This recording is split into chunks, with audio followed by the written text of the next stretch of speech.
पते हमला फारा हो टाइम पे टाइम बना के तू कर खाली तू न खारा तोरा चक्कर में छोरी सुन के लो पते हमला फारा ये छोरी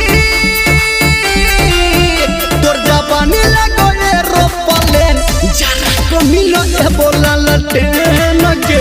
जरा को मिलो ए बोला लटेन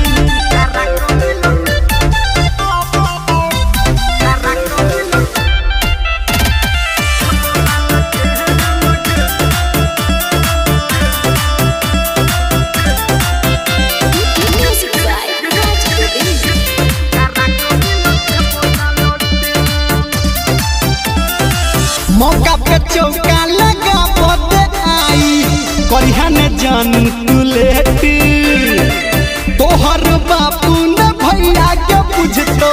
केने छी सब हम सेट मौका पे चौका लगा पते आई करिहा न जान तू लेट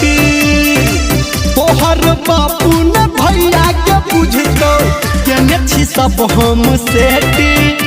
ये छोरी निर्मलिया संग को ले लेना देन जरा को मिलो ए बोला लटेन के